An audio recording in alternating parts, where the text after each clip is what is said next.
నమస్తే, welcome to special focus. నేను సునీల్. 14 నెలల కింద మొదలైన యుద్ధం రావణ కాష్టంలా రగులుతూనే ఉంది. కోపం ఎవరిది, కారణం ఎవరు, ఎవరి కోపంలో న్యాయం ఉందన్న సంగతి ఎలా ఉన్నా బలి అయింది మాత్రం సామాన్యులే. పరిష్కారం ఎప్పుడా అని ఎదురు చూస్తున్న చాలా ప్రాణాలకు భారీ ఉపశమనం లభించింది. ఇజ్రాయెల్ ఓ మెట్టు దిగి లెబనాన్లో ఉన్న హెజ్బుల్లాతో కాల్పుల విరమణ ఒప్పందం కుదుర్చుకుంది. అసలు ఇజ్రాయెల్ ఎందుకు తగ్గింది? ఈ డీల్ వెనుక చక్రం తిప్పింది ఎవరు? ఈ డీల్ కలకాలం నిలిచే ఛాన్స్ ఉందా?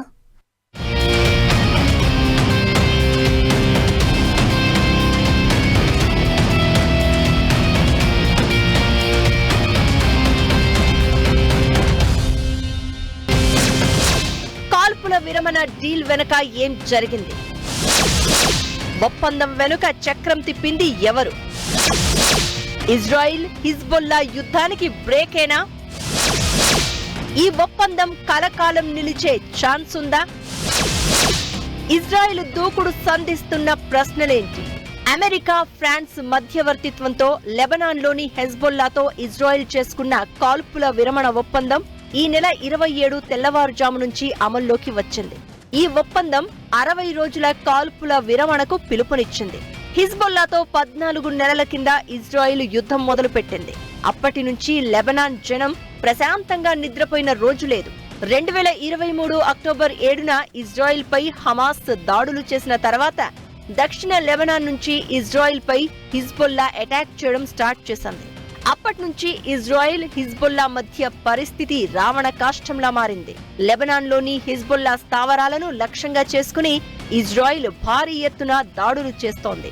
గత ఏడాది అక్టోబర్ నుంచి సాగుతున్న యుద్ధంలో లెబనాన్ తీవ్రంగా దెబ్బతింది. ఇజ్రాయిల్ దాడులతో దాదాపు 12 లక్షల మంది నిరాశ్రయులుగా మిగిలారు.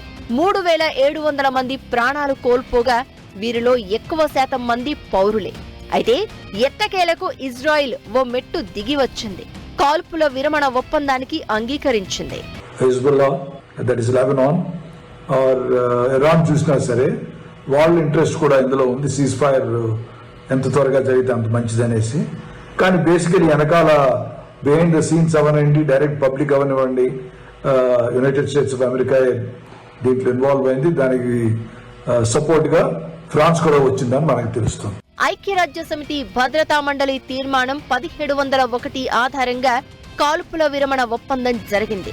2006లో జరిగిన ఇజ్రాయిల్ హిజ్బుల్లా మధ్య యుద్ధాన్ని ముగించింది కూడా ఇదే.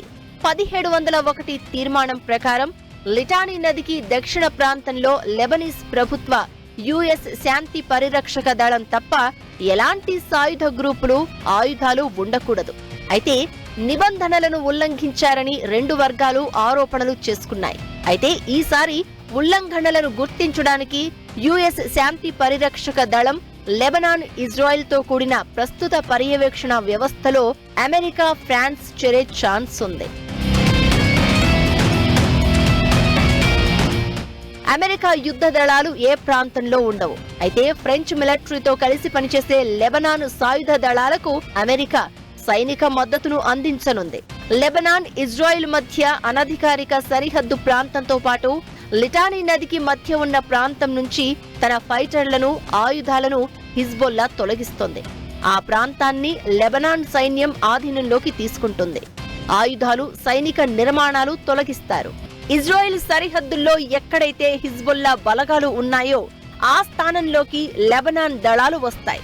దక్షిణాన హిజ్బుల్లా ప్లేస్ లో 5000 మందితో లెబనాన్ దళాలను మోహరించడం ఈ ఒప్పందంలో ఉంది. ఏదేమైనా ఇన్నాళ్లు హిజ్బుల్లా పిడికిట్లో చిక్కుకున్న దేశాన్ని తిరిగి పొందడానికి లెబనాన్కు మంచి అవకాశం దక్కినట్లే. అయితే ఈ కాల్పుల విరమణ ఒప్పందం 60 రోజులు మాత్రమే అమల్లో ఉంటుంది. అయితే ఆ తర్వాత ఏంటన్న ప్రశ్న ఇప్పుడు ప్రతి ఒక్కరిని వెంటాడుతోంది. అమెరికా అధ్యక్షుడిగా రిటైర్ కాబోతున్న బైడెన్ ఈ ఒప్పందాన్ని సగర్వంగా ప్రకటించారు. కానీ ఇజ్రాయిల్ ఇప్పటికే ఉల్లంఘనలకు పాల్పడుతోందనే ప్రచారం జరుగుతోంది.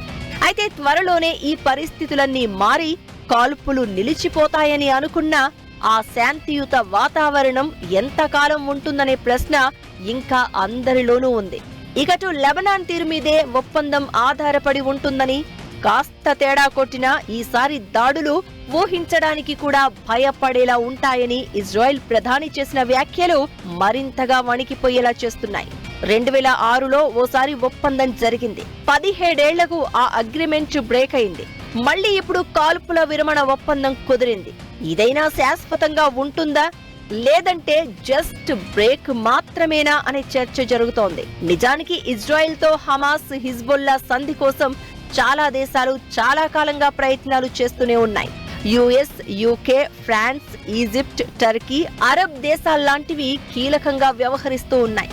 అయినా సరే ఇజ్రాయెల్ మొండి పట్టు వీడలేదు. ఇజ్రాయెల్ కోపానికి అమాయక జనాలు బలవుతున్నారు.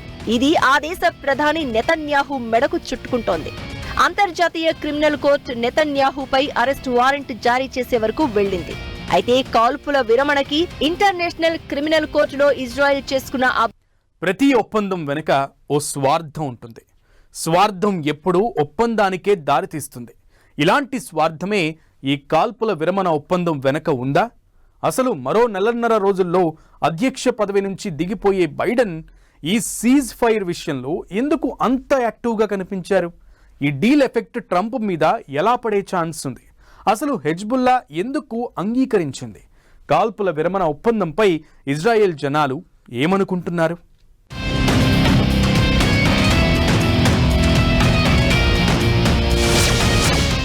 ఇజ్రాయెల్ లెబనాన్ డీల్ తో అమెరికాకు ఏంటి? డీల్ కుదర్చడం వెనుక బైడెన్ వ్యూహం ఉందా? ట్రంప్ మీద ఎలాంటి ప్రభావం చూపించే ఛాన్స్ ఉంది? ఒప్పందంపై ఇజ్రాయెల్ జనాల అభిప్రాయం ఏంటి? హిజ్బుల్లాను పూర్తిగా అంతం చేయడమే లక్ష్యమని మొదట్లో సవాల్ చేసిన నెతన్యాహు ఇప్పుడు ఎందుకు తగ్గారు అన్నది హాట్ టాపిక్ అవుతోంది.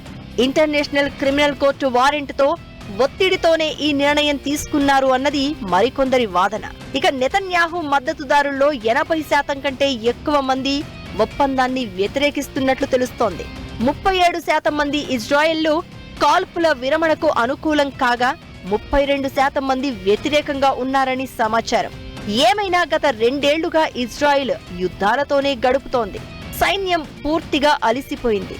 బలగాల రిజర్వ్ సామర్థ్యం కూడా అయిపోయింది. ఇక ఆర్థికంగానూ దేశం నలిగిపోయింది.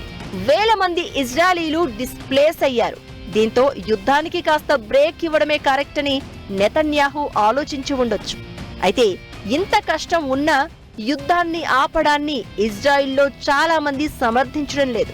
ఇకటు హిజ్బుల్లా పరిస్థితి కూడా దాదాపు సేమ్. కీలక లీడర్లను కోల్పోయిన హిజ్బుల్లా చాలా వీక్ అయిపోయింది.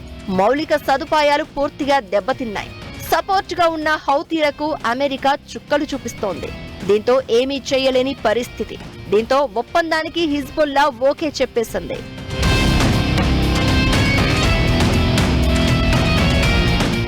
అమెరికా, ఫ్రాన్స్ ఈ ఒప్పందంలో కీలక పాత్ర పోషించాయి. చక్రం తిప్పాయి ఒక రకంగా. లెబనాన్ తో కంపేర్ చేస్తే ఇజ్రాయెల్ మీదే ఆ 2 దేశాలకు బాధ్యత, ప్రేమ ఎక్కువ అనడంలో ఎలాంటి అనుమానం లేదు. డీల్ వెనుక ఇది ఓ కారణంగా కనిపిస్తోంది. దక్షిణ లెబనాన్ ను ఆనుకుని ఉన్న ఉత్తర ఇజ్రాయెల్ హిజ్బుల్లా దాడులతో వణికిపోతోంది. హిజ్బుల్లా దెబ్బకు దాదాపు 50,000 మంది ఇజ్రాయిలీలు దేశం వదిలి వెళ్లిపోయారు. పైగా 2 ఏళ్లుగా యుద్ధంలోనే ఉన్న ఇజ్రాయెల్ ఆర్థికంగా, ఆయుధాల పరంగా, సైనిక పరంగా చాలా దెబ్బతింది. దీంతో నిండా మునిగిన నెతన్యాహును బయటపడేసేందుకై ఈ ఒప్పందం కుదిరిందని మరికొందరు చెప్తున్న మాట. ఇజ్రాయెల్ ప్రధాన శత్రువులు హమాస్, ఇరాన్.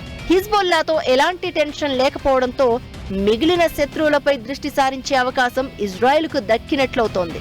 ఇది కూడా ఒప్పందానికి మరో కారణంగా మారింది. ఓవరాల్ గా ఇదంతా అమెరికా ఆడించే ఆట అనడంలో ఎలాంటి అనుమానం లేదు. ఇజ్రాయెల్ కు అనుకూలంగానే ఒప్పందాన్ని డిజైన్ చేసినట్లు క్లియర్ గా అర్థమవుతోంది. ఇజ్రాయెల్, హిజ్బుల్లా మధ్య కాల్పుల విరమణ ఒప్పందం విషయంలో అమెరికా అధ్యక్షుడు బైడెన్ చూపించిన చొరవ అంతా ఇంతా కాదు. దీని వెనక స్వార్థం కనిపిస్తుందనే చర్చ జరుగుతోంది. ఒకప్పుడు అమెరికాను ట్రంప్ యుద్ధాలకు దూరంగా ఉంచితే బైడెన్ మాత్రం అమెరికాను మరిన్ని యుద్ధాల్లోకి నెట్టారనే ఆరోపణలు ఉన్నాయి. యుద్ధాల మీద వ్యాపారాలు చేస్తున్నారనే విమర్శలు ఉన్నాయి. ప్రపంచంలోని చాలా ఉద్రిక్తతల వెనుక అమెరికా హస్తం ఉంది అన్నది ఓపెన్ సీక్రెట్. యుద్ధాలు ఆపేస్తాను అన్న ట్రంప్ మరో 1.5 రోజుల్లో అమెరికా అధ్యక్షుడిగా బాధ్యతలు తీసుకోబోతున్నారు. ఇలాంటి సమయంలో ఏదో ఒక యుద్ధాన్ని ఆపేయాలని బైడెన్ నిర్ణయించుకున్నట్లు కనిపించారు. హిజ్బుల్లా ఇజ్రాయెల్ ఉద్రిక్తతలు దానికి వేదికయింది. యుద్ధం ఆపేసినా సరే తమకో తమ మిత్రపక్షానికో లాభం అవ్వాలి అన్నది అమెరికా ప్లాన్. ఇలా లెక్కలన్నీ వేసి ఇజ్రాయిల్ హిజ్బుల్లా మధ్య కాల్పుల విరమణ ఒప్పందం విషయంలో అమెరికా పావులు కదిపినట్లు కనిపిస్తోందనే చర్చ జరుగుతోంది. హిస్టరీలో పీస్ మేకర్ అనండి ఆర్ సెటిల్మెంట్ తీసుకొచ్చాడన్న పేరుతో తను వెళ్ళిపోతాడు బైడెన్. సో అది బేసికలీ బైడెన్ కి ఉన్న advantage. Now Trump is very simple that after all కొత్త ప్రెసిడెంట్ వస్తున్నాడు. కొత్త ప్రెసిడెంట్ టేక్ ఓవర్ చేస్తున్నప్పుడు అతనికి ఎన్నో problems. US is confronted with lot of issues. నిజానికి ఈ కాల్పుల విరమణ ఒప్పందంలో విచిత్రమైన పరిణామాలు చాలా ఉన్నాయి. చర్చల్లో హిజ్బుల్లా ప్రత్యక్షంగా పాల్గొనకపోవడం, ఒప్పందంలో భాగంగా అది ఖాళీ చేసిన ప్రాంతాల్లోకి లెబనీస్ సైన్యం రావడం, వారికి అమెరికా, ఫ్రాన్స్ సహాయపడడం వంటి అంశాలు అగ్రిమెంట్లో ఉండడం ప్రతి ఒక్కరిని అవాక్కయ్యేలా చేస్తున్నాయి. అయితే ఈ కాల్పుల విరమణ ఒప్పందం 60 రోజులకు మాత్రమే. మరి అది ఆ తర్వాత కూడా యాక్టివ్ గా ఉంటుందా? ఇజ్రాయిల్ హిజ్బుల్లా ఉండనిస్తాయా అనేది $1 మిలియన్ ప్రశ్నగా మారింది. ఏదేమైనా యుద్ధం చేసి అలిసిపోయిన ఇజ్రాయిల్ హిజ్బుల్లాకు ఈ 60 రోజులు మాత్రం బిగ్ రిలీఫ్ అనడంలో ఎలాంటి అనుమానం లేదు. మిడిల్ ఈస్ట్ లో హమాస్ వల్లే అసలు ఈ సమస్య. హిజ్బుల్లా ఒప్పందంతో హమాస్ కు సపోర్ట్ తగ్గడం ఖాయం. ఇక హౌతీలు కూడా ధైర్యం చేసే అవకాశం లేదు. దీంతో పరిస్థితులు శాంతించే అవకాశాలు ఉన్నాయన్నది పలువురి అభిప్రాయం. మరి రాబోయే రోజుల్లో మిడిల్ ఈస్ట్ సెగలు మళ్లీ రాజుకుంటాయో, పూర్తిగా కూల్ అవుతాయో చూడాలి.